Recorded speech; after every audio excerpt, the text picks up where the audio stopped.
하나님께서 우리에게 주신 말씀 요한계시록 13장 말씀입니다. 13장 1절에서 18절까지 13장 전체는 두 짐승에 관한 말씀입니다. 두 짐승. 여기 짐승이라고 말했지만 실제로 동물 짐승이 아니고요, 사람을 짐승으로 이렇게 표현한 겁니다. 상징이죠. 두 짐승은 성경 전체 내용과 이렇게 종합해서 볼 때 적그리스도다. 두 적그리스도입니다. 적그리스도는요, 요한 1서와 2서에만 나와요. 요한계시록에도 적그리스도라는 말이 안 나옵니다. 그렇지만 또 바울 서신에도 적그리스도라는 말이 안 나와요. 뭐 당연히 다른 성경은 다 안 나오고 요한 1서, 2서만 나오는데 그걸 종합해 보면 바로 두 짐승이 바로 적그리스도라는 사실을 알 수 있습니다. 자, 먼저 적그리스도에 관한 귀절 봅시다. 금주의 여절입니다.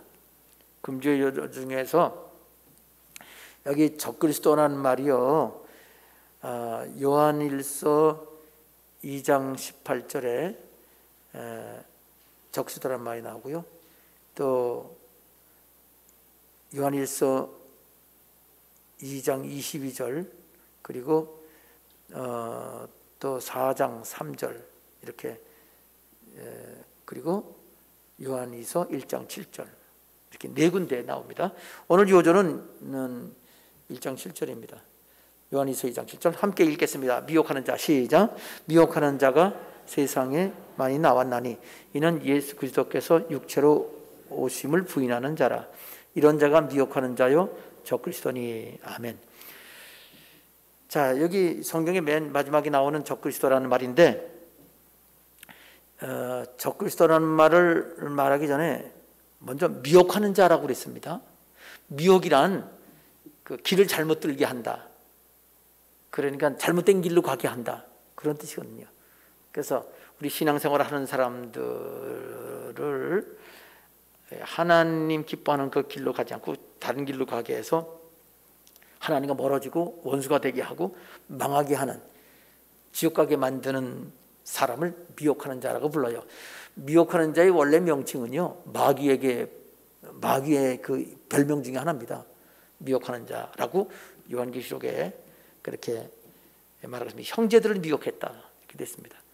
그러니까 마귀의 그 배후 세력에 조종받아서 사람이 미혹하는 자가 되는 거죠. 근데 이 미혹하는 자를 말하면 잘못된 길로 간다는 게 안 믿는 사람, 예수님을 모르는 사람이 아니에요. 예수님을 모르는 사람은요, 불신앙자예요. 물론 불신앙자가 미혹할 수도 있죠. 그런 사람은 많이 있습니다. 노골적으로 하나님을 대항하면서 예수 믿는 사람 비방하고 예수 믿는 사람 못 믿게 하는 그런 일들을 하지만, 그러나 요한 2서에 나오는 미혹하는 자는요, 그렇지 않습니다. 요한 2서에 뭐라고 말하냐면은 세상에 이 미혹한 자가 많이 나왔다고 써요. 많아요. 그리고 어떻게 미혹하지요? 예수 그리스도께서 육체로 오심을 부인한다고 그랬어요. 여기서 예수 그리스도께서 육체로 오심이라고 말했는데, 예수님의 오시는 것에 대해서요, 요한일서 4장 2절을 하고 비교를 해야 돼요. 요한일서 4장 2절에 이로써 너희가 하나님의 영을 알지니, 어떻게 하나님의 영을 알 수 있냐면요, 미혹하는 영, 영을 다 믿지 말라고 그랬습니다. 요한일서 4장 1절에. 그러면서 2절에 어떻게 하나님의 영을 알 수 있냐면 곧 예수 그리스도께서 육체로 오신 것을 시인하는 영마다 하나님께 속했다. 그래서 육체로 오신 것 하면 이미 예전에 태어나실 때 육체로 오셨던 것, 초림 말하는 거예요. 마리아를 통해서 오신 것을 육체로 오셨다는 걸 시인해야 하나님의 영이지, 육체로 오시지 않았다 그러면 이단이다 하는 그런 얘기예요. 적그리스도다. 희한하지요? 근데 적그리스도는요, 여기 4장 2절에 예수님이 처음 마리아를 통해 오실 때 육체를 오셨다고 하는 그 말, 그거를 인정 안 하면 적그리스도라고 그랬는데, 여기 요한일서 2장 18절 보면요, 아이들아 지금은 마지막 때라. 적그리스도가 오리라 하는 말을 너희가 들은 것 같이 지금도 많은 적그리스도들이 일어났으니 그러므로 우리가 마지막 때인 줄 아노라, 이렇게 말했어요. 그러니까 이렇게 적그리스도는 뭐냐, 여기 마지막 적그리스도라고 말을 설명하기를 2장 19절에 그들이 우리에게서 나갔으나 우리에게 속하지 아니하였나니 만일 우리에게 속하였더라면 우리와 함께 거하였으려니와 그들이 나간 것은 다 우리에게 속하지 아니함을 나타내려 함이라. 원래 사도 요한과 함께 신앙생활을 하다가 그들이 성경 말씀, 그 사도 요한이 가르치는 말씀을 안 받아들이고 자기들이 믿기 전에 갖고 있던 생각 가지고 그대로 분리해 나갔어요. 그래서 이 사도 요한이 전하고 이 제자들이, 사도들이 전하는 말씀을 안 받아들였어요. 원래 예수 믿는다고 전도됐다가 분리된 거예요. 이단이지요. 그래서 여기 요한이 분리된 사람, 적그리스도라고 그랬어요. 그러니까 적그리스도란 말은요, 예수님을 믿는다고 하면서 성경대로 믿지 않는 사람들을 말하는 거예요. 그렇게 가르치는 거죠.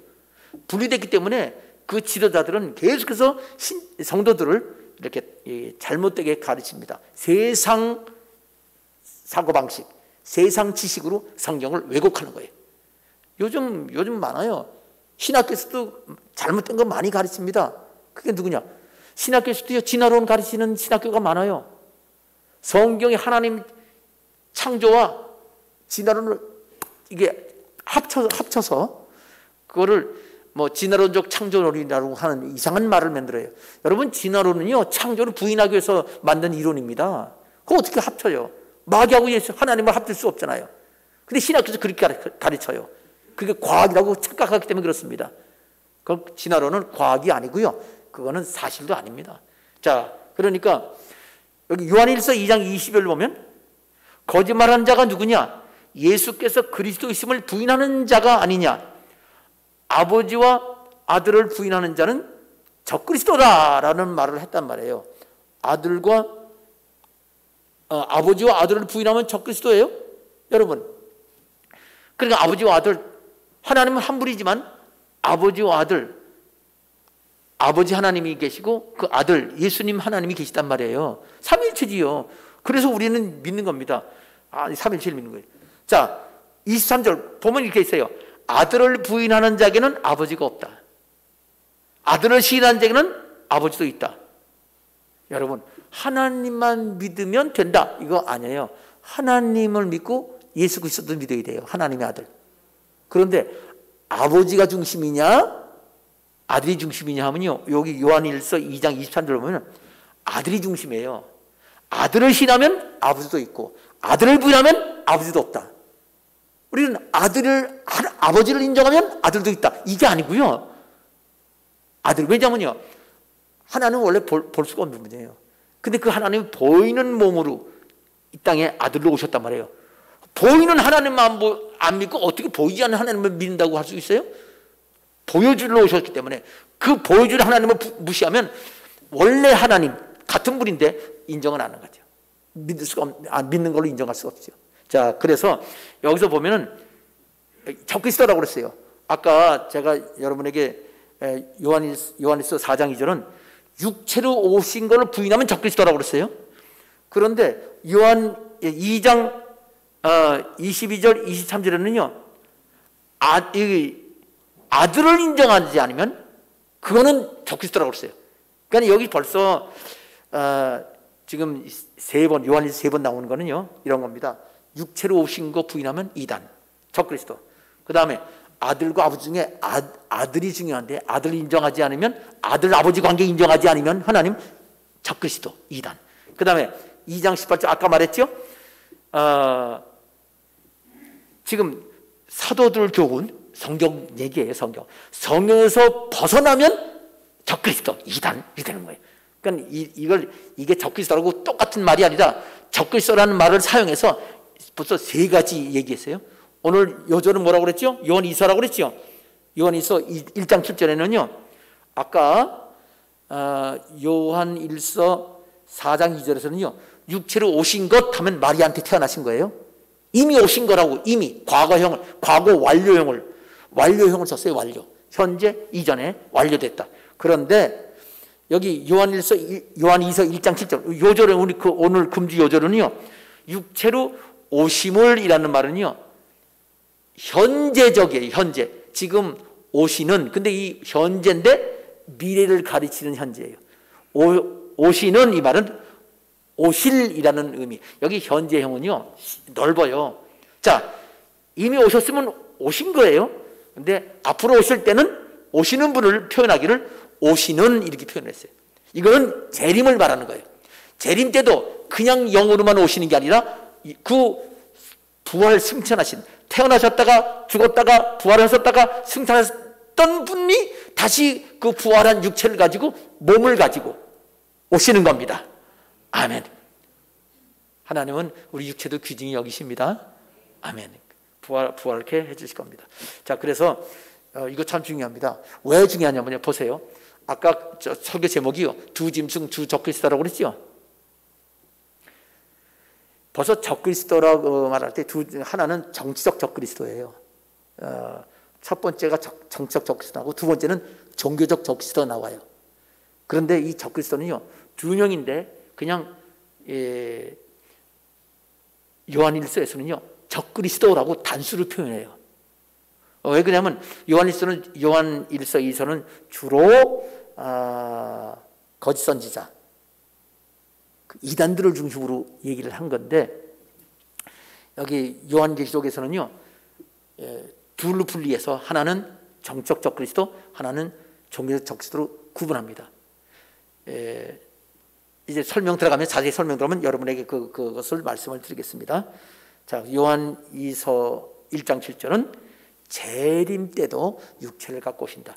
여기 중요한 이유는 앞으로 정말에 적그리스도가 나타날 거잖아요. 그 적그리스도들이 뭐라고 얘기했냐면요, 예수님은 재림 때 육체로 오시는 게 아니다, 영으로 오시는 거다. 그리고 자기한테 그 영이, 예수님이 영이 임했기 때문에 내가 예수고 내가 하나님이다 하고 자기를 하나님을 섬기라고 그래요. 여러분, 그게 지금 앞으로 적그리스도가 한다. 그렇기 때문에 이 이론이 나온 거예요. 미리 말씀해 주신 겁니다. 그럼 보십시다. 그 적그리스도가 종말에만 나오나요? 여기 요한 1서 2서에 뭐 세상에 많이 나왔다고 그랬어요. 그런 이론을 주장하는 사람들이 우리나라에는 있어요, 없어요? 그런 사람 많아요. 그 중에 대표가 누구예요? 이만희도요 예수의 영이 임했다고 그래요. 자기가 임했다고 그래요. 이만희뿐 아니라 모든 이단들이 다 그래요. 왜? 아니, 그 육체로 오면 자기는 하늘에서 온 게 아니고 부모한테서 왔잖아요. 그러니까 말이 안 되잖아요. 부가 승천하신 분이 하늘에서 내려와야지. 말이 안 되니까 영으로 오신다. 내게 이미 예수님이 재림이란 예수님께서 정한 사람에게 영으로 임한다, 이렇게 거짓말을 시켜요. 속으면 안 되는 거예요. 그래서 이게 적그리스도를 알아야 되고, 또 앞으로 종말에 적그리스도가 그렇게 나타나고, 그니 이미 우리 다 경험하고 있는 거니까 속지 말라는 말씀입니다. 이제 본문으로 가겠습니다. 본문 우리 1절부터 그냥 계속 읽겠습니다. 1절부터 10절까지는 일곱 머리 열뿔, 머리가 7개고요 뿔이 10개 달린 짐승이에요. 정치적 적그리스도입니다. 우리 같이 1절부터 10절까지 함께 읽읍시다. 내가 보니, 시작. 내가 보니 바다에서 한 짐승이 나오는데 뿔이 10이요 머리가 7이라. 그 뿔에는 10 왕관이 있고 그 머리들에는 신성모독하는 이름이 있더라. 내가 본 짐승은 표범과 비슷하고 그 발은 곰의 같고 그 입은 사자입 같은데 용이 자기의 능력과 보좌와 큰 권세를 그에게 주었더라. 그의 머리 하나가 상하여 죽게 된 것 같더니 그 죽게 되었던 상처가 나음에 온 땅이 놀랍게 여겨 짐승을 따르고 용이 짐승에게 권세를 주므로 용에게 경배하며 짐승에게 경배하여 이르되 누가 이 짐승과 같으냐, 누가 능히 이와 더불어 싸우리요 하더라. 또 짐승이 과장되고 신성모독을 말하는 입을 받고 또 42달 동안 일할 권세를 받으니라. 짐승이 입을 벌려 하나님을 향하여 비방하되 그의 이름과 그의 장막 곧 하늘에 사는 자들을 비방하더라. 또 권세를 받아 성도들과 싸워 이기게 되고 각 족속과 백성과 방언과 나라를 다스리는 권세를 받으니 죽음을 당한 어린 양의 생명책에 창세 이후로 이름이 기록되지 못하고 이 땅에 사는 자들은 다 그 짐승에 경배하리라. 누구든지 귀가 있거든 들을지어다. 사로잡힐 자는 사로잡혀 갈 것이요 칼에 죽을 자는 마땅히 칼에 죽을 것이니 성도들의 인내와 믿음이 여기 있느니라. 여기까지가 10절까지 일곱 머리 열불 짐승, 정치적 적그리스도라고 했습니다. 나머지는 이제 두뿔 짐승이에요. 열뿔이 아니고, 일곱 머리 열뿔이 아니고 두뿔. 자, 13장 11절 내가 보매 읽겠습니다. 시작. 내가 보매 또 다른 짐승이 땅에서 올라오니 어린 양같이 두 뿔이 있고 용처럼 말하더라. 그가 먼저 나온 짐승의 모든 권세를 그 앞에서 행하고 땅과 땅에 사는 자들을 처음 짐승에게 경배하게 하니 곧 죽게 되었던 상처가 나은 자니라. 큰 이적을 행하되 심지어 사람들 앞에서 불이 하늘로부터 땅에 내려오게 하고 짐승 앞에서 받은 바 이적을 행함으로 땅에 거하는 자들을 미혹하며 땅에 거하는 자들에게 이르기를 칼에 상하였다가 살아난 짐승을 위하여 우상을 만들라 하더라. 그가 권세를 받아 그 짐승의 우상에게 생기를 주어 그 짐승의 우상으로 말하게 하고 또 짐승의 우상에게 경배하지 아니하는 자는 며칠든지 다 죽이게 하더라. 그가 모든 자 곧 작은 자나 큰 자나 부자나 가난한 자나 자유인이나 종들에게 그 오른손이나 이마에 표를 받게 하고 누구든지 이 표를 가진 자 외에는 매매를 못하게 하니 이 표는 곧 짐승의 이름이나 그 이름의 수라. 지혜가 여기 있으니 총명한 자는 그 짐승의 수를 세우라. 그것은 사람의 수니 그의 수는 666이니라. 아멘. 666은 다음 주를 하겠습니다. 먼저 1절 2절을 내용을 보면요, 그 일곱 머리 열불 짐승의 영적 상태가 어떤지 지금 말하고 있어요. 1절 2절은 보면요, 내가 보니 바다에서 한 짐승이 나온다 그랬어요. 여기서 바다는 신앙과 무관한 세상을 말합니다. 그냥 세상, 세상 정치적인 그런 세계지요. 정치 세계, 불신 세상. 근데 다음 주에 할 11절을 보면요, 두뿔 짐승이 나오잖아요. 어린 양 같은 두뿔 짐승 땅에서 나와요. 자, 여기 설명할 때 여기 바다는 뭐고 땅은 뭐냐, 우선 바다를 알아야 되잖아요. 성경 창세기부터 요한계시까지 바다를 다 찾으세요. 억수로 많이 나와요. 그 다음에 그걸 분리를 해요. 아, 이런 바다는 무슨 뜻인가? 원래 하나님께서 이 지구, 처음에 지구의 지구를 덮은 물이 한쪽에 뭐 된 바다인가? 진짜 물바다죠. 아니면 그 바다가 이 땅 끝을 말하나? 뜻이 달라요. 바다라는 게. 또 바다가 파도가 이렇게 딱 치는데 파도 치는 모습을 보니까 자꾸 하나님한테 하나님 이길 수 없는데도 불구하고 하나님 이겨 먹으려고 자꾸 이렇게 막 땅을 덮으려고 하는 것처럼 이거 하나님 대적하는 모습인가? 뭐 성경이 다 나온 얘기입니다. 그 다음에 파도를 치는데 보면 갯벌에서 파도가 치면요, 그 시커먼 그 흙이, 갯벌 흙이 막 올라와요. 그러면 그거는 사람 마음속에 죄가 막 올라오는 거 똑같아. 그래서 바다의 그 진흙, 흙을 막 솟구치는 이 죄성이 사람 마음속에 있다. 뭐 그런 뜻인가? 엄청 뜻이 많아요. 근데 그쪽에서 뭐가 맞는지 그거를 문맥을 딱 양쪽 문맥을 맞춰서 여기 요거나 이렇게 인감도장 진짠가 가짠지 덮쳐보는 것처럼 그렇게 해서 바다의 의미를 알고 땅의 의미를 알아야 돼. 여기서 일곱 머리 열뿔 짐승은 바다에서 나오고 두뿔 짐승은 땅에서 나와요. 그런데 보니까 일곱 머리 열뿔 짐승은 거짓 선지자예요. 아니야, no. 틀렸어요. 두뿔 짐승은 거짓 선지자예요. 일곱 머리 열뿔 짐승은 신격화된 가짜신, 자기가 하나님이에요.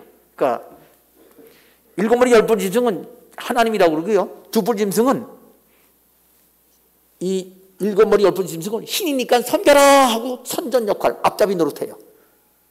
두 가지 역할 분담을 해서 하나님을 떠나게 합니다. 자, 그런데 보니까 이 일곱 머리 열뿔은 왕이에요, 왕. 요즘 말하면 대통령이 되는 사람이고, 두뿔 짐승은 선지자라고 그랬어요. 종교 지도자예요. 그러니까 정치적 옛날 로마 황제가 자기가 신이라고 하는 것처럼 그렇게 똑같이 하는 거예요. 그러니까 이거는 정치 지도자고 이건 종교 지도자예요. 그리고 이 종교 지도자는 여기 17장에 나와요. 일곱 산 위에 앉아 있다고 그랬어요. 이미 사도 요한 때 일곱 산에 앉아 있단 말은 로마시에 있다는 얘기예요. 그 당시 아직 카톨릭이 생기기도 전이에요. 바티칸이 지어지기도 전이에요. 근데 나중에 보니까 지금 보니까 이게 바티칸이 생기기도 전에도 그 바티칸이 생길 걸 예언해 놓은 거예요. 천주교예요. 득불짐승은 교황입니다. 천주교고 바벨론이라고 돼 있어요. 진짜 중요한 거예요. 자, 그래서 여기서 그럼 바다는 뭐냐? 이 왕이 나타나고 정치 지도자가 되는 거니까, 그리고 황제처럼 자기가 신이라고 그랬으니까 이건 불신 세상. 여기 두 짐승은 종교 지도자고 거짓 선지자니까 이거는 종교 세계. 땅은 종교 세계, 바다는 불신 세계. 이 종교 세계, 기독교계와 불신계가 하나로 합쳐져서 하나를 대적하는 거예요. 그래서 바다는 세상을 의미한다 하는 것을 설명드렸습니다. 한 짐승이 나오는데요, 여기 짐승은 동물이 아니고 적그리스도라고 했어요. 하나님을 대적하는 사람. 내용을 보면은요, 이거 짐승이 아니에요. 사람이지. 짐승이라고 표현했습니다. 뿔이 여리어 머리 일곱이라. 여기 특히 머리에 관해서, 머리가 7개라고 그랬어요. 7개는 두 가지 의미 있습니다. 아까 말했듯이 여자가 앉은 7산. 이건 로마시를 말하는 거예요. 이단이 앉아있는, 거짓 선자가 앉아있는 그 바벨론. 그 다음에 또 다른 의미는 그동안 역사상에 있었던 국제정치의 의미. 이스라엘을 정복하고 지배했던 7제국을 의미합니다. 이거는 요한계시록 17장에 나와요. 넘어가겠습니다. 그때 다시 설명합니다. 그 머리들에는 신성모독하는, 그 뿔에는 10여왕관이 있다. 그 7머리 10뿔의 10뿔은 그 마지막 종말이라면 예수님 지상에 내려오실 직전 7년 동안을 말하는 겁니다. 종말 기간 동안에. 종말은 한순간이 아니고 7년이에요. 그 7년 환란, 그 종말 기간 동안에 그 지배할 사람이 바로 7머리 10뿔 짐승인데, 그 짐승과 함께 짐승한테 모든 자기 그 나라의 권세를 다 바치는 그 10나라가 10뿔이에요. 뿔. 자, 그 머리는 신성모독한 이름이 있다는 말은 바벨론이 이스라엘 멸망시켰죠? 바벨론부터 시작해서 어떤 목사님은 아수르부터 시작해요. 아수르 이스라엘을 멸망시켰으니까. 이스라엘 멸망시켜도 유다가 남아있었으니까 아직 이스라엘 완전히 망한 건 아니에요. 완전히 망한 건 바벨론 느부갓네살 왕이 유다를 정복했을 때 이스라엘이 완전히 망한 거예요. 바벨론도 시작해야 돼요. 왜냐하면 다니엘이 그렇게 시작했어요. 아수르 얘기 안 했어요. 바벨론, 그다음에 메데파사, 이렇게 해서 7나라가 지배하고, 마지막 7째는 아직 안 나왔어요. 7째는 아직 안, 6째는 사도 요한 때 있었던 로마 제국이에요. 7째는 종말이에요. 지금은 그 사도 요한 때의 그 로마 제국이 지금 쭉 지나다가 로마 제국이 없어졌는데도 불구하고 지금은 여기가 이렇게 감춰진 기간, 로마 제국의 연장선으로 여겨질 만한 감춰진 시대예요. 교회 시대이기 때문에 그래요. 자, 이거는 다니엘서에서 우리가 확인되는 건데, 자, 이렇게 일곱 머리는 그런 지역, 로마시, 지금 바티칸이 로마시고, 지역적, 장소적 의미는, 정치적 의미는 이스라엘을 정복했던 7제국들입니다. 앞으로 한 제국은 앞으로 적그리스도의 나라가 될 겁니다. 자, 그 머리들은 신성모독하는 이름이 있다. 모두 그 배후의 세력은 마귀예요. 어떤 사람은 지금 미국이 뭐 7머리 안 들어가요. 미국은 이제 나중에 그 유럽에서 10나라가 합쳐져서 그 적그리스도 나라가 될 겁니다. 자, 내가 본 짐승은 표범과 비슷하고 바른 곰발 같고 입은 사자 입이다 그랬는데, 이거는 다니엘서 7장에 네 동물이 나와요. 사자는 바벨론이에요. 곰은 메데파사예요. 그거 다 나오는 얘기입니다. 직접 그렇게 성경에 다니엘서 나와 있는데, 그때는 짐승이 네 개인데 여기는 짐승은 하나예요. 그러면 이 네 개가 대신 머리로 변해요. 머리로 표현해요. 상징의 방법이 조금 바꿔진 건데, 이런 거는 뭐 일반적으로 쉽게 알 수 있는데 오해하기 쉬우니까 이렇게 다니엘서는 네 짐승이 여기 요한계시록에서는 짐승의 네 머리로 이렇게 배치되어 있고, 다섯째, 여섯째, 일곱째 머리까지 있다. 다니엘 때는 아직 그 머리를 얘기는 안 하고 요한계시록에서는 그 이후의 머리까지 하니까 일곱 머리가 된 겁니다. 네 짐승이 네 머리가 되고 이어서 일곱 머리까지 예언되고 세상 종말이 온다, 그 얘기입니다. 용이 자기 능력과 보좌와 큰 권세를 그 짐승에 주었다 그랬는데, 용은 마귀지요. 요한계시록 12장 9절, 20장 2절에 분명히 나와 있습니다. 그런데 여기 용은요, 두 가지 의미 있습니다. 마귀면서 또 넷째 짐승이기도 해요. 여기 다니엘서 7장 보면요, 넷째 짐승이 나오는데 무서운 짐승이라고 그랬어요. 그 무서운 짐, 무섭다 그러면 우리 한문으로 쓰면 공자예요. 공포할 때 공. 그 다음에 여기 용은요,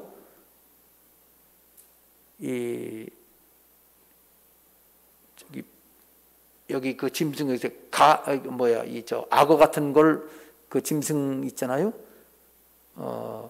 그런 짐승들을 말하는 건데, 그래서 요즘에는 그걸 공룡이라고 불러요. 그래서 용은 또 공룡 중에 하나예요. 지금 공룡 연구하는 사람들은요, 이 용은 공룡이다 이렇게 얘기를 해요. 공룡, 여러 가지 공룡, 나는 공룡, 물속의 공룡, 뭐 두 발로 뛰는 공룡, 네 발로 가진 공룡, 별 공룡 억수로 많아요. 여기 용은 공룡인데, 이 공룡은 네 번째 짐승을 상징하기도 해요. 두 가지 의미가 있습니다. 넘어갑니다. 그 용이, 그건 마귀예요. 그 용이 짐승, 일곱 머리 열 뿔 짐승한테 능력과 보좌와 큰 권세를 줬다고 그랬습니다. 자, 3절부터 3, 4절 이 두 절은요, 짐승이 어떻게 등장하는지 나와요. 1, 2절은 영적 상태, 3, 4절은 등장하는 과정, 등장하는 모습입니다. 그 머리 하나가 상하여 죽게 됩니다. 칼에 맞아 죽어요. 칼에 맞아 죽는다는 것은 13장 14절에 나와요. 칼에 맞아 죽어요. 죽는데 죽을 사람이에요. 근데 갑자기 살아납니다. 마치 예수님 부활한 것처럼. 그러면서 그 살아나서는 자기가 예수님처럼 부활했다고 큰 소리 치겠다는 뜻이에요. 이게 그 예언입니다. 사람들 속지요. 그 상하여 죽게 된 것 같더니, 죽게 된 것 같으니까 식물인간 상태, 뇌사 상태까지 갔겠죠. 예를 들어서 그 중에 어떤 건지 모르지만 그 정도로 얘 죽었습니다 라고 판단 나는데, 그 죽게 되던 상처가 나은 거예요. 그렇게 되어 있습니다. 자, 그러니까 이건 치료가 됐다고 할 수 있죠. 마귀가 준 치료의 능력으로 살아나는 겁니다.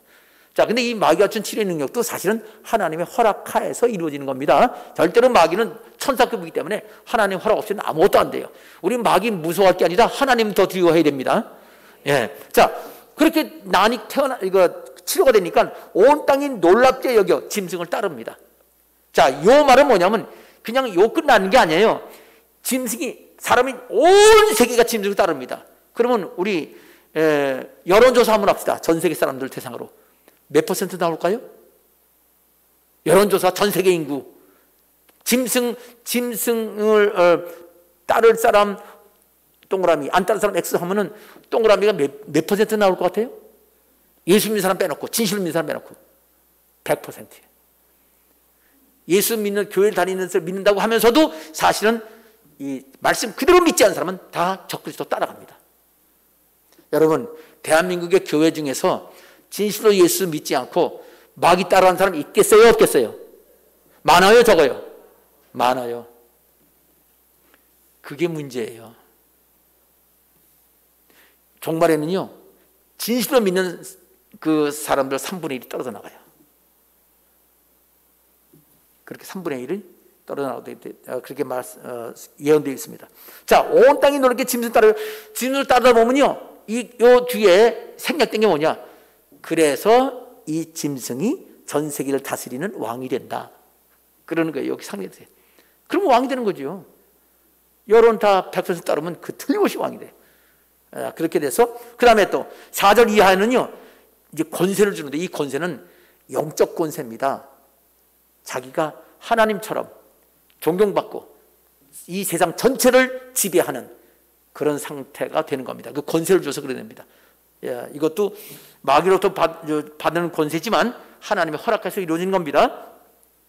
용이 짐승에게 권세를 주므로 용에게 경배하고 짐승에게 경배하여 말하기를 누가 이 짐승과 같으냐, 누가 능히 이와 더불어 싸우리요 하면서 그 지지도가, 여론조사 지지도가 하늘을 찌를 것처럼 많은 사람들이 이렇게 존경하며 따른다. 명심하세요.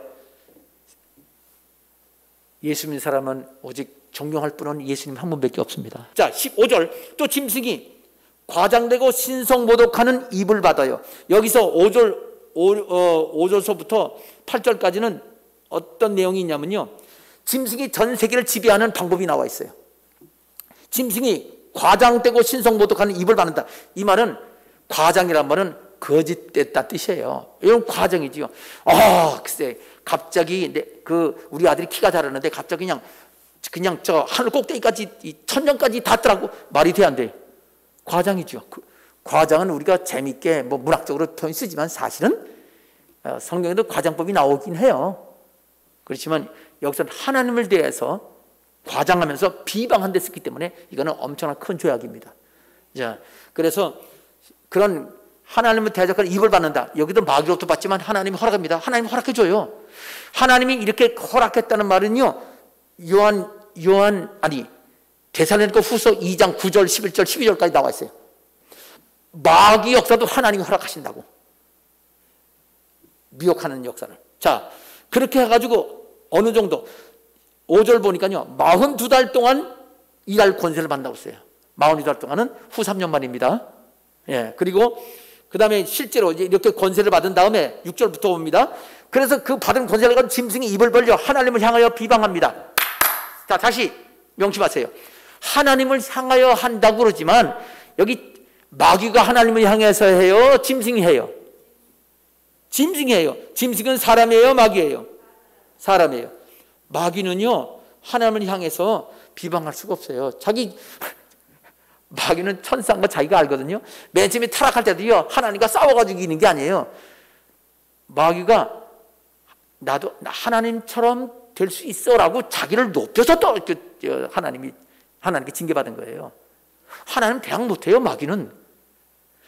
야고보서에 보면요, 귀신들도 하나님 앞에 떤다고 그랬어요. 당연히 마귀도 같은 그 귀신과 같은 영적 천사와 같은 급이기 때문에 마귀도 귀신도 다 떨어요. 그런데 마귀는 하나님을 대항 못하니까 사람한테 막 그 악한 마음 줘서, 사람은 하나님 겁내지 않아요. 막 하나님을 대항하고 욕을 합니다. 짐승이 입을 벌려 하나님을 향하여 비방해요. 그런데 하나님을 향해 비방하지만 실제로 원하는 거는요, 하나님을 비방하는 게 아니고 하나님을 비방해서 사람이 하나님 가까이 못하게 방해하는 역할을 하는 거예요. 사람 들으라고 하는 겁니다. 물론 그 하나님 징계 받아요. 하나님 욕하는 거, 하나님 비방하는 거, 하나님 떠나게 하는 거죠. 그 뱀이 하와한테 쏘았잖아요. 하나님, 네가 더 따면 하나님처럼 될까봐 하나님 못 먹게 하신 거예요. 하나님 비방했잖아요. 그거는 사실은 그때 뱀도 하나님을 향해 노골적으로 하지 않고 너 먹으면 하나님처럼 될까봐 하나님이 못하게 한 거야 라고 거짓말 시켰잖아요. 그런데 이 짐승은 더 노골적으로 하나님을 대항합니다. 왜? 사람이니까. 미쳤어요. 그럼 마귀보다 더 미친 놈이에요. 마귀는 하나님을 알잖아요. 근데 이 짐승은 지가 하나님처럼 되려고 해서 이 하나님을 비방합니다. 사람을 떠나게 하지요. 사람을 미혹하기 위한 목적을 가지고 하나님을 비방하는 겁니다. 하나님을 어떻게 비방하냐? 그의 이름을 비방해요. 하나님, 여호와 하나님, 예수님을 비방하고, 그의 장막은 뭐냐? 하늘에 사는 자들을 비방하다. 여기 하늘에 사는 자들이란 뭐냐면 죽어서 천국 가는 사람은 당연하고요. 그거보다 천국 간 사람은 죽었으니까 그걸 신경도 안 써요. 이 땅에 살고 있는 그리스도인들을 말하는 거예요. 성도들. 여기 성도들을 하늘에 사는 자들이라, 이렇게. 여기 그의 장막 곧 하늘에 사는 자들이란 말이에요. 이 장막이란 말은 요한계시록 11장 1절에 나와요. 그 하늘, 그 성전과 그 제단에서 경배하는 자들을 측량하라고 그랬잖아요. 진실로 예수 믿는 사람 말하는 거예요. 그 성전 모세의 성전은 장막이죠? 성막입니다. 그렇게 여기서 예수를 믿는 사람들을 비방한다는 뜻이에요. 여러분, 지금 예수 믿는 사람 비방하는 사람들 있어요, 없어요? 대한민국이 적어요, 많아요? 예수 믿는 사람, 예수 안 믿는 사람만 비방해요? 믿는 사람도 비방해요? 나도 교회를 다니지만 말이야, 아주 예수 믿는 것들 못했어, 이런 말들. 그런 사람들은요, 예? 그런 사람들은요, 지 머리 지가 깨는 거예요. 하나님 기뻐하지 않죠. 자기가 상처 났으면 뭔가 좀 혹이다, 혹부리 영감 있죠? 그럼 혹부리 영감 있으면 비방해야 돼요? 그거 어떻게 하면 치료해 줄까? 그걸 생각해, 사랑해 줘야지. 상처 있으면 감싸주고 보호해 주고 그래야죠. 교회를 비방하는 거, 성도들을 잘못했으면 고쳐줘야지요. 가룟유다가 잘못했으면 예수님이 발 찢어주는 것처럼 그렇게 하라고 그랬잖아요. 그렇게 안 하면 짐승같이 적그리스도가 되는 겁니다. 아멘, 안 하네. 예, 아이고. 자, 그러니 그렇게 하지 말라 하는, 지금 그렇게 말씀하고 계시는 겁니다. 그런 사람 보고 여러분이 요한계시록 13장, 이거 짐승장이에요? 읽어주고 그러면 안 돼! 라고 여러분도 말씀해 주시기 바랍니다. 자, 교훈해가면서 갑니다. 또 권세를 받아 성도들과 싸워 이기게 되고, 여기 13장 7절에 성도들 싸워 이기게 된다, 이 말은 뭐냐면요, 12장 마지막 절에 12별의 여자가 도망가지요. 지난번에 했잖아요. 12별의 여자가 도망가요. 아유, 조금 일찍 믿었으면 휴거되는 건데, 아들 휴거되는 거 보고 그때서야 진짜 예수님이 살아계시구나, 믿어야지. 끝났어. 벌써 문이 닫혔어요. 그래가지고 그다음에 야, 이거 마귀가 죽이겠다고 도망가요. 아주 영적으로 빨리 결단을 도망갑니다. 그래서 물로 죽이려고 그랬잖아요. 입에 물을 토하는. 근데 그게 안 되잖아요. 화가 나가지고 다시 예루살렘으로 돌아가서 거기 그 12별 여자의 남은 자손을 하고 전쟁하려고 바닷가 모래 위에 섰다고 그랬죠? 12장 마지막 절입니다. 그게 후 3년 동안 이스라엘 백성 싹 죽여요. 순교당하는 거지요. 그렇게 해서 구원받습니다. 목 잘라 죽여요. 그냥 총알도 아까워서 단두대, 기료틴 있는 단두대 그냥 잘라 죽입니다. 그렇게. 그런데 이스라엘만 그러냐? 여기 이스라엘만 나오지만 이 세상 모두 적그리스도가 지배하고 있잖아요. 모든 기독교인들, 늦게 믿은 휴거되지 않은 사람들 다, 거의 다 목 잘라 죽입니다. 그럼 어떻게 됩니까? 그거 한 몇 년, 3년 반 동안 지나면 예수님이 지상강림할 때 다 부활해요. 다시 목이 잘려졌어도. 그러니까 이 중에서 휴거 안 된 사람들은 거기에 해당되고 진실로 믿는 사람은 다 휴거될 겁니다. 자, 이렇게 싸워서 이게 성도들과 싸우기는 마귀가 성도 다 죽인다는 뜻입니다. 후 3년 반 동안에 있을 일입니다. 자, 13장. 전 3년만 해도 순교가 있어요. 전 3년만 있는데 다 못 죽여요. 하나님께서 순교 제물만 받고요. 나머지는 다 살아서 가는데, 후 3년 반 동안에는 그때 늦게 믿는 사람은 다 순교당해요. 12별 여자만 빼놓고. 넘어갑니다. 자, 13장 7절에 각 족속 백성 방언 나라를 다스리는 권세를 받으니 세상을, 전 세계를 다스려요. 야, 이렇게 됩니다. 자, 여기 전 세계를 다스리는 방법들이 나오고 그 상태가 나와 있습니다. 18장 8절에 죽음을 당한 어린 양의 생명책에 창세기로 이름이 기록되지 못하고 이 땅에 사는 자들은 다 그 짐승에 경배하리라. 여러분, 13장 8절 화면에 나오나요? 예, 같이 읽읍시다. 13장 8절, 죽임을 당한, 함께 읽겠습니다. 시작. 죽임을 당한 어린 양의 생명책에 창세 이후로 이름이 기록되지 못하고 이 땅에 사는 자들은 다 그 짐승에 경배하리라. 여러분, 어린 양의 생명책에 이름이 기록되지 못한 사람은, 이 땅에 사는 자들은 다 짐승에 경배한다.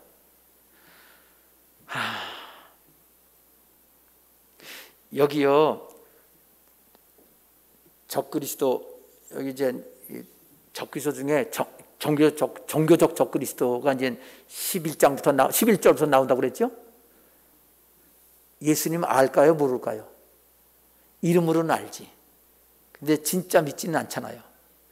자, 그런 적그리스도들이 지금 교회 안에, 교회에서 예배는 참석하는데 예수를 진실로 믿지 않은 사람, 아직 거듭나지 않은 사람, 생명책에 이름이 기록되지 못한 사람, 쉽게 말하면요, 예수를 믿을 때, 믿으면 죽이겠다고 목에 칼을 들이댈 때, 그때 그래도 하나님 배신할 수 없습니다, 그리고 나는 지옥 갈 수 없습니다 라고 예수 그리스도를 고백할 수 있는 사람, 그 사람 무슨 신앙? 목할 신앙. 그 사람만 어린 양의 생명책에 기록됩니다. 여러분, 예수 믿으면 구원받습니다. 너무 쉬워요? 너무 쉬워서 예수 안 믿어지는 사람도 있어요. 그러나 예수 믿는 거 장난 아닙니다. 그냥 컴퓨터 게임 놀다가 그만두는 그런 것도 아닙니다. 여러분, 진실로 예수 믿어 우리 모두 구원 받으십시다. 아멘. 죽으면 죽으리라. 그러면 삽니다. 예. 이게 요한계시록 보면요, 구원의 원리가 너무나 중요하고 너무나 심각하게 돼 있는데, 그래서 그냥 교회 다니면 다 예수 믿고 믿습니다 그럼 천국 가? 아니요. 진실되이 믿어야 천국 갑니다. 자, 이제 이렇게 해서 이제 마지막 남았습니다. 자, 아까 1, 2절은 짐승의 영적 상태, 그 다음 3절 4절은 짐승이 등장하는 장면, 그 다음 5, 6, 7, 8은 짐승의 하는 행위, 짐승의 행위가 나와 있습니다. 짐승이 행위, 어떤 일을 하느냐가 나와 있는데, 이제 19절 10절 요건 마지막 교훈입니다. 여기 일곱 머리 열 뿔 짐승에 관한 얘기를 하면서 맨 마지막 18절을 우리 같이 읽었잖아요. 예, 거기 이어서 여기서 어떤 사람은 그래요. 낙원에 가는 사람도 또 이렇게 지옥 가면 어떡하냐고. 그거 참 성경을 무식하게 몰라서 그래요. 여기 8절 보면요, 여기 짐승에게 경배하는 자, 지옥 갈 사람들이죠. 생명책에 이름을 기록되지 못한 상태에서 이 땅에 사는 자들, 적그리스도가 있을 때 그때 이 땅에 사는 사람들, 생명책에 기록되지 않은 사람은 다 경배하고 지옥 가게 돼 있어요. 한번 낙원 갔으면요, 하나님 나라에 갔는데 어떻게, 그거는 하나님 시켜주니까, 죽은 다음에 예수 진실을 믿고 낙원 갔으면요 절대로 지옥 가지 않습니다. 죽을 때 구원받지 못한 사람은 낙원 안 가고 그냥 지옥 가요. 음부지옥 갔다가 영원한 불모척에 갑니다. 제일 중요한 거는 죽는 그 순간이에요. 그래서 죽는 사람한테도 가서도 예수 믿겠습니다 하세요. 예수님 부르세요. 진실로 믿으면 구원받지요. 그럴 때도요, 안 믿을 사람은요 죽어라고 안 믿어요. 자기가 고통 가운데 있으면서도 미리 해줘야, 미리 하나님을 우리가 보여줘야 그래서 미리 믿을 거 아니에요? 여러분, 전도한다고 그래서 죽을 사람 더 죽기 전에 가서 전도하려고 그래요? 전도 안 돼요. 왜냐? 자동차가 낭떠러지기 쫙 하다가 갑자기 낭떠러지 잡혀서 못 써요. 툭 관성이 있어서 그냥 날아가요. 미리 브레이크를 잡아줘야 유턴할 수 있습니다. 미리 여러분 주위에 있는 가족들, 또 여러분의 친구들, 아는 사람들, 하나님이 이 사람 구원해라고 붙여주신 사람들에게 간절히 기도해서 하나님이 지금 하면 그때 복음을 전하시길 바랍니다. 자, 9절, 누구든지 귀가 있거든 들을지어다. 귀 있는 사람 아멘 하십시오. 아이고, 다 있네, 귀가. 안 믿는 사람도 귀가 있습니다. 그들에게 전할 사람은 우리들입니다. 우리가 모두에게 사명이 있습니다. 누구든지 귀가 있거든 들을지어다. 누구든지 귀가 있어서 들었으면 전할지어다. 그 얘기예요. 사로잡힐 자는 사로잡혀갈 것이요, 칼에 죽을 자는 마땅히 칼에 죽을 것이니. 이건 뭐예요? 죽는 거는요 하나님이 결정하신다. 죽고 사는 날짜도 하나님이 결정하시지만 죽는 방법도 하나님이 결정하신다. 그거예요. 사로잡혀갈 사람은 사로잡혔다가 죽지 않고 휴거된 사람도 있을 수 있죠. 근데 죽을 자는 마땅히 칼에 죽어요. 하나님이 세상 사람이 적그리스도 하는 것 같지만 하나님이 각 사람을 결정하십니다. 그러니까 우리가 하나님 뜻대로 이렇게 하려고 마음먹고 죽으면 죽으리라 하는 에스더의 신앙으로 하나님께서 함께 하시고 지켜주시는 성도 되시기 바랍니다. 성도들의 인내와 믿음이 여기 있다. 바로 이거를 알고 행할 때의 믿음이다 하는 거 명심하시기 바랍니다. 기도하겠습니다. 아버지 하나님, 오늘 요한계시록 13장 1절에서 10절 말씀을 가지고 앞으로 세상 종말 기간 7년 환난 동안에 있을 일을 통해서 오늘 지금 우리에게 교훈 주셔서 감사합니다. 진실된 구원받은 믿음이 뭔지를 말씀해 주셨사오니 아버지 하나님, 또 인생이 어떻게 사는 게 가장 값어치가 있는지, 누가 구원받는지, 구원받은 사람은 어떤 삶이 있는지를 말씀 주셨사오니 아버지 하나님, 우리가 말씀 중심으로 좌로나로로 치우치지 않은 성도 되게 하여 주시옵소서. 죽고 사는 그 때와 죽는 방법까지 하나님이 전적으로 결정하신다고 했사오니 그러한 이것을 깨닫고 아버지 하나님이여 인내하며 또 진실되이 믿는 우리 모든 성도 되게 해 주시옵소서. 사명 다하기를 원하고 예수님의 이름으로 기도합니다. 아멘.